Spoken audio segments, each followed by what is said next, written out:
अभी हम आए हुए हैं जुहू चौपाटी पे और जो हमारे बॉलीवुड एक्टर है सुनील पांडे जी वो भी यहाँ पे आए हुए हैं छठी पूजा का अर्घ देने के लिए। तो हमारे सामने बैठे हुए उनसे हम बात करते हैं। नमस्कार सर। जी नमस्कार।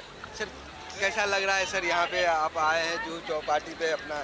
ये जुहू चौपाटी पे हम काफ़ी दिनों से आते हैं, क्योंकि काफ़ी वर्षों से हम यहाँ हैं और हर साल ही लगभग आते हैं पूजा के लिए। हम खुद भी पूजा करते हैं और मेरी भाभी हैं, मेरे भैया हैं, मेरी पूरी परिवार है जो कि पूजा के लिए यहाँ आए हैं हम लोग।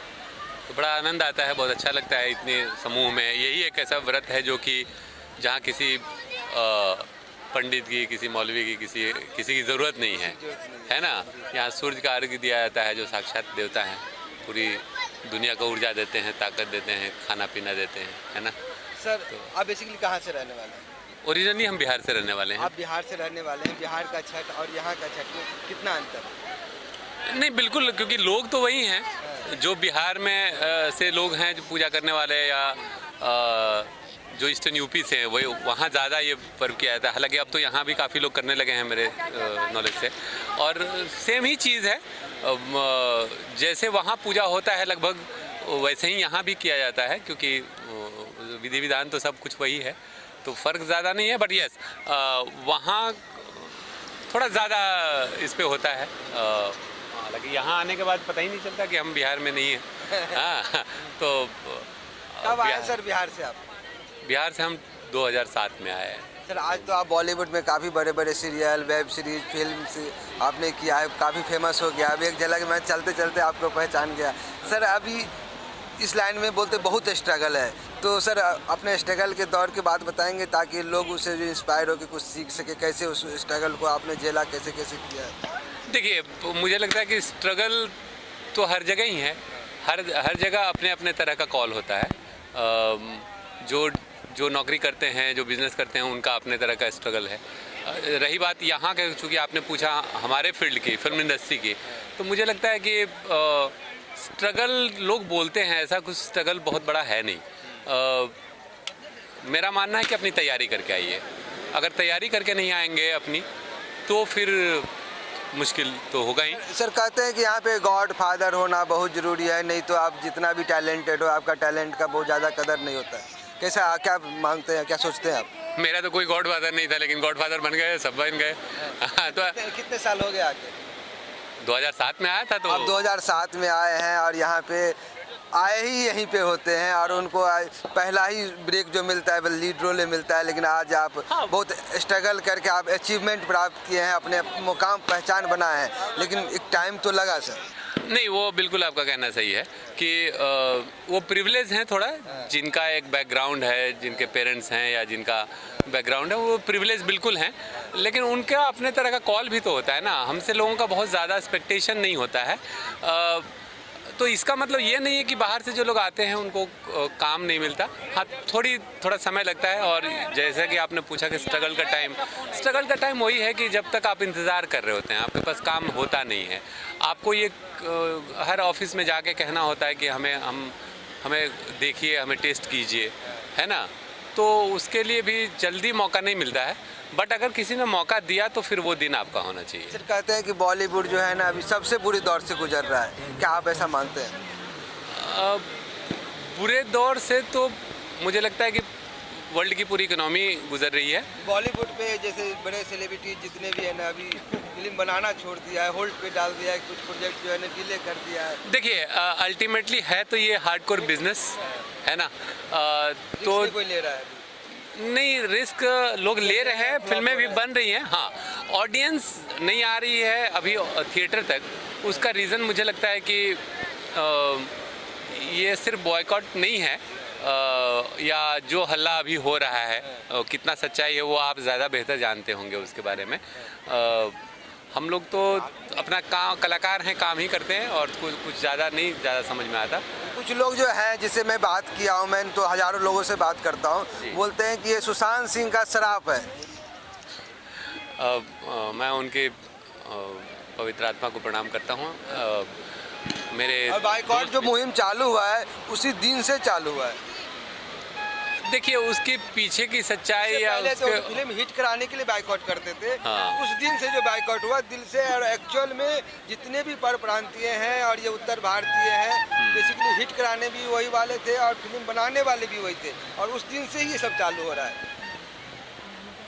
हाँ, एक अलग सा माहौल तो ऐसा दिख रहा है, लेकिन उस पर मैं बहुत ज़्यादा नहीं बोलना चाहूँगा। हाँ। क्योंकि उसके पीछे की जानकारी मुझे बहुत ज़्यादा है नहीं। सुशांत ऐसे हमारे मित्र थे और हमारी काफ़ी अच्छी थी उनसे। बहुत अच्छे कलाकार थे, बहुत अच्छे, उससे बेहतर इंसान थे वो। जो दुर्घटना हुआ उसके लिए बहुत दुखी हूँ। ऐसा लोग मानते हैं कि अगर सुशांत सिंह अगर होता तो शायद बड़े बड़े कलाकार को जो है छुट्टी हो जाती, या फिर वो अपनी जगह इस तरह से बना रहे थे जैसे कि बड़े पुराने जो एक्टर हैं उन लोगों को भी शायद छुट्टी हो रही थी। सर आप इस लाइन में हैं, सर क्या लगता है कि यानी आने वाले जो न्यू पीढ़ी है, जैसे आप अभी सक्सेस हुए हैं, काफ़ी स्ट्रगल के बाद सक्सेस हुए हैं, जो न्यू पीढ़ी आने वाले उसके लिए क्या मैसेज संदेश देने चाहिए? जैसा कि मैं बोला आपको कि आने वाले पीढ़ी या जो लोग भी फिल्म इंडस्ट्री में आना चाह रहे हैं, मेरा हमेशा एक ही चीज़ कहना होता है कि अपनी तैयारी करें, थिएटर करें, आप ड्रामा स्कूल जाएं, या जो अगर अभिनेता बनना है या डायरेक्शन में जाना है, राइटिंग में जाना है, म्यूज़िक में जाना है, जिसमें भी जाना है, जिस फील्ड में भी आपको जाना है, उसका विधा हासिल करें, उसकी पढ़ाई करें। और यहाँ कोई किसी की छुट्टी क्या करेगा, मीन्स थोड़ा समय लग सकता है, ये सच है। छुट्टी ना हम कराने आते हैं ना करने आते हैं।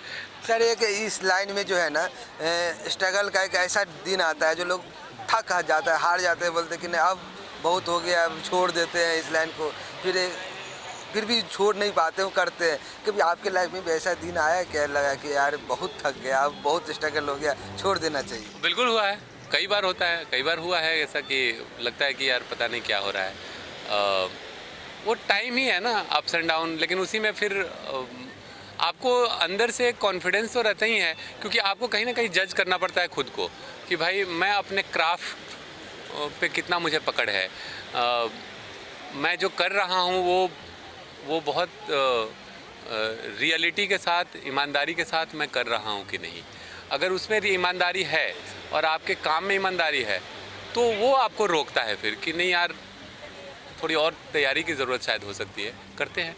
आपके फेवरेट एक्टर कौन सा? फेवरेट एक्टर तो बहुत सारे हैं। मेरे ऑल टाइम फेवरेट मेरे तो आपने वेब सीरीज किया है, अभी महारानी किया है ना आपने? जी। सर उसका एक फेवरेट डायलॉग। अरे डायलॉग मत बुलवाइए, अभी पूजा पाठ हुआ है, और महारानी का डायलॉग तो खास कर मत बुलवाइए क्योंकि मेरा कैरेक्टर जो है वो अभी के मूड के हिसाब से नहीं है वो। आप बिहार के प्रविष्ट से आते हैं, धरती से आए हैं, और वहाँ पे आपने बहुत अच्छा अभिनय किया है, लोग देखा है, बहुत सराह रहा है। तो अगर वो दो वर्ड बोलेंगे तो पब्लिक शायद। जी, जब एक सीन है जो ऑफ कोर्स उस टाइप का विचार मेरा नहीं है, बट यस मैं एक्टर हूँ, उस टाइप का अभिनय मैंने किया था। जब वो कुंवर सिंह जो मेरा कैरेक्टर है वो बिहार के डीजीपी को घेर लेता है, ढाबे पे उनको पकड़ लेता है उनको किडनैप करने के लिए, तो वहाँ पे जो बोलता है कि पुलिस विभाग के जाबाज सिपाहियों अपना हथियार फेंक दो और चुपचाप बाहर आ जाओ, हम कुंवर सिंह बोल रहे हैं, भाग नहीं सकते हो यहाँ से। हम कुंवर सिंह बोल रहे हैं, हम भाग नहीं सकते हैं, और आज हमारे कैमरा ने भी इनको आज पकड़ लिया है। सर अपने आप कुछ बचपन के बारे में बताएंगे, जब आप कहाँ के रहने वाले हैं और कैसे इस लाइन में आना हो गया, अगर इस लाइन में नहीं आते तो क्या करते? डायरेक्ट इस फील्ड में नहीं आया, मैं ओरिजिनली बिहार में एक जगह है डिस्ट्रिक्ट है सिवान, सिवान के पास एक गांव है सिसवन, वहाँ का ओरिजिनली रहने वाला हूँ। हमारे पिताजी एग्रीकल्चर डिपार्टमेंट में काम करते थे, हम लोग गया में सेटल हो गए काफ़ी दिनों से, और उसके पहले हम होटल मैनेजमेंट किया था और होटल मैनेजमेंट की पढ़ाई करके और होटल में नौकरी भी किया हमने। गोवा में काफ़ी दिनों तक मैंने काम किया, 2 साल तक। लेकिन हम बचपन से थिएटर में किया करता था, और जब जॉब किया उसके बाद 2 साल जॉब करने के बाद मैंने रिज़ाइन कर दिया, क्योंकि मुझे आनंद नहीं आ रहा था, मुझे लगा कि नहीं ये मुझे बहुत अच्छा नहीं लग रहा है। तो वो छोड़ने के बाद फिर मैं दिल्ली चला गया और वहाँ थिएटर करने लगा। तो 2004 से लेकर 6 तक मैं थिएटर किया गया दिल्ली में। 7 में मैं मुंबई आ गया और यहाँ आने के बाद फिर टेलीविज़न में छोटे छोटे रोल मिलना शुरू हुआ। पहला रोल या पहला जो होता है कोई भी चीज़ बहुत यादगार होता है, फिर पहला क्या था सर? फिल्म में मैं सबको बोलता हूँ कि अभी ये 15वां साल चल रहा है। यस, जब वी मेट एक फिल्म आई थी, उसमें बहुत छोटा सा एक रोल मिला था। मेरे लाइफ की पहली फिल्म है वो। उसके पहले टेलीविज़न में छोटे मोटे रोल और भी मिल रहे थे, बट टीवी उसके पहले मैं करने लगा था। एक जब लव हुआ एक सीरियल आता था, उसमें एक बड़ा रोल मुझे मिला था, काफ़ी दिन तक चला था वो। उसके बाद टीवी में तो काम मिलने लगा था, बट फिल्म मुझे जब वी मेट मेरी पहली फिल्म थी। सर अभी क्या आप ऐसा मानने लगे कि मैंने सेट हो गया है, मेरा जो मुकाम था अचीवमेंट था हो गया, या बहुत कुछ हासिल करना है? मैं कलाकार हूँ, मैं हर तरह का रोल करना चाहता हूँ, तो ये कहना कि मैं सेट हो गया हूँ या फिर सब कर लिया, ऐसा नहीं है। बहुत सारे रोल हैं जो मैं अलग अलग तरह का रोल करना चाहता हूँ, आप लोगों को इंटरटेन करना चाहता हूँ, जो भी अलग अलग तरह के इमोशंस जो है वो मैं करना चाहता हूँ। तो आप अपनी बातें बहुत बेबाकी से रखा है, फिर भी एक चीज़ जानना चाह रहे हैं, बॉलीवुड में कास्टिंग काउच बहुत चलता है, ये बात गाहे बजाय हर कोई मानता है, आपको क्या लगता है? अब देखिए, वो तो होगा ही शायद, तभी इतना हल्ला होता है। लेकिन मैं उसमें फिर अगेन जो बार बार जिस पे मैं हमेशा ये करता हूँ कि यहाँ जो काम करने वाले लोग हैं, जो सीरियस सिनेमा में काम करते हैं, वो लोग नहीं हैं। ऐसा नहीं कि कास्टिंग काउच और इसकी वजह से कुछ किसी को कास्टिंग हो जाए, बट उसको है ही, उससे तो ना नहीं मुंह नहीं मोड़ा जा सकता। मुझे लगता है कि इसीलिए जो प्रोफेशनल लोग होते हैं वो उनकी करियर है, उनकी प्रतिष्ठा है, सब कुछ है, तो मुझे नहीं लगता कि सीरियस लोग ऐसा करते हैं। सर आप गया से हैं जी। और अब भाषा भोजपुरी है जी। सर, भोजपुरी में इतने सारे अश्लील गाने और फिल्म बनाए जा रहे हैं, तो सर उसके बारे में क्या लग रहा है कि ये दूर होना चाहिए और इस बारे में क्या विचार रखते हैं? देखिए, बहुत सिनेमा में अच्छी कहानियाँ वहाँ की जो रूटेड कहानियाँ हैं वो बोली जानी चाहिए, अच्छी कहानियाँ बोली जानी चाहिए। और मुझे लगता है कि कुछ न्यू जनरेशन अभी आ रहे हैं, जो न्यू जनरेशन आ रहा है, जो बहुत पढ़े लिखे हैं, समझदार हैं और अच्छी कहानियाँ भी बोलने की कोशिश कर रहे हैं।